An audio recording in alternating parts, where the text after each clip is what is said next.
चाय के दुकान के नाम पे उस घर से काफ़ी मात्रा में जो ड्रग्स हैं वो पाए गए। वहाँ जो पूरे परिवार थे उनके द्वारा संगठित रूप से इसमें ड्रग्स का कारोबार किया जा रहा था।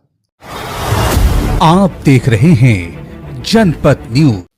राजधानी पटना से एक बड़ी खबर सामने आ रही है। मामला मनेर थाना क्षेत्र का है, जहां एक चाय बेचने वालों को, मादक पदार्थों के व्यवसाय करने वाले को गिरफ्तार किया गया। आपको बताते हैं कि पटना पुलिस को सूचना मिली कि मनेर थाना अंतर्गत एक चाय दुकान वाला मादक पदार्थों का व्यवसाय करता है। थोड़ी सी मात्रा नहीं, बहुत ज़्यादा मात्रा में करता है। सूचना मिलते ही पुलिस ने उसके घर पर छापेमारी की और छापेमारी करके वहाँ से मादक पदार्थ और 12 लाख रुपए कैश बरामद की है और वहां के एक ही घर के 6 सदस्यों को गिरफ्तार भी किया है। पूरा मामला क्या है, ये सुनते हैं पटना एसएसपी कार्तिकेय कुमार शर्मा ने क्या कहा है। क्षेत्र में एक व्यक्ति हैं जो चाय के दुकान के नाम पे भारी मात्रा में ड्रग्स की तस्करी करते हैं और आम लोगों को बेचते हैं। इसके सत्यापन के लिए एक टीम बनाई गई जिसको एसडीपीओ दानापुर 2 लीड कर रहे थे और थाना के विभिन्न अधिकारियों के साथ वो टीम बनाई गई और जो नियमों का पालन करते हुए घर को घेरा गया और वहाँ पे चेकिंग किया गया। इस चेकिंग के क्रम में उस घर से काफ़ी मात्रा में जो ड्रग्स हैं वो पाए गए। वहाँ जो पूरे परिवार थे उनके द्वारा संगठित रूप से इसमें ड्रग्स का कारोबार किया जा रहा था। जब घर की पूरी तलाशी ली गई तो इनके घर से 545 ग्राम स्मैक पाया गया, 558 ग्राम चरस, एक देसी कट्टा, 3 कारतूस पाए गए हैं, एक जो पिस्टल है उसका मैगज़ीन पाया गया, शराब पाए गए, साथ ही में नगद 12,16,000 मिला है वहाँ पे। इसके अलावा 413 ग्राम चांदी और 24 ग्राम सोने का आभूषण, इसके अलावा गाड़ियाँ और मोटरसाइकिल वहाँ से बरामद हुई हैं। इन सब देखने से स्पष्ट है कि इनके द्वारा काफ़ी समय से ये धंधा किया जा रहा था और इसमें परिवार के काफ़ी लोग सम्मिलित थे।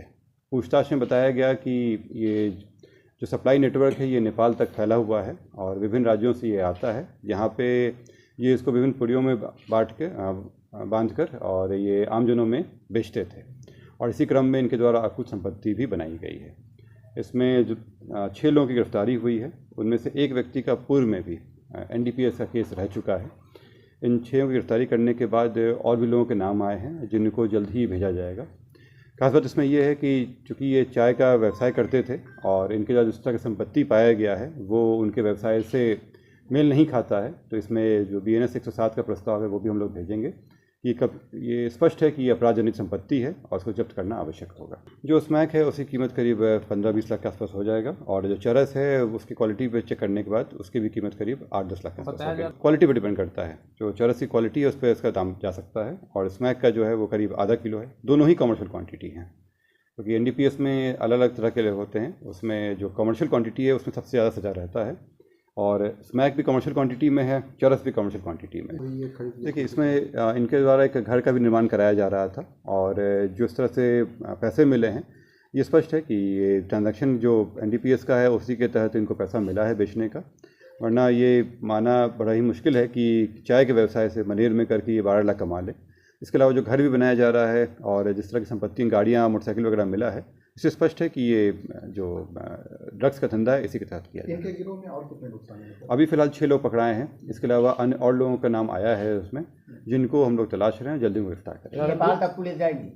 जैसे मैंने बताया कि आपको ये विभिन्न राज्यों में भी और नेपाल तक के भी तार जुड़े हुए हैं इसमें, तो वहाँ भी कार्रवाई करके हम लोग बाकी लोगों को भी भेजेंगे। ये लोग एक ही घर के परिवार के लोग हैं और वहीं से कर रहे थे। में तो ये अनभिज्ञता जाहिर कर रहे थे, लेकिन जब रिकवरी वगैरह हुआ और कड़ाई से पूछताछ हुआ तो ये बताया कि लंबे समय से चल रहा था ये और उसी का सारा ये पैसा धन है ये, और केवल इसको मतलब दिखाने के लिए इनके द्वारा चाय का धंधा किया जा रहा है। जब ये लंबा समय से चल रहा है तो ये स्पष्ट है कि घर के सारे लोगों को जानकारी थी और आप लोग जानते हैं कि नशा का कारोबार जो है वो काफ़ी कठोरतम इसमें सज़ा होती है, तो ये मानना तो स्वाभाविक है कि घर के लोगों को जानकारियाँ थी, महिलाएं भी इसमें सम्मिलित थीं। जो उन लोगों के पूछताछ में आया है उसमें भी यही आया है कि महिलाएं भी इसमें सम्मिलित थी और उनके द्वारा भी इसको इस कारोबार में इस्तेमाल होता था।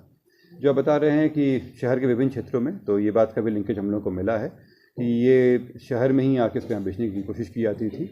हाल फिलहाल में कुछ लोग इनके पकड़ाए भी थे और उसी के तहत का तार मिला था। अभी जो इनके और एजेंट्स जो उनको कह सकते हैं उन पर भी हम लोग कार्रवाई कर लिया।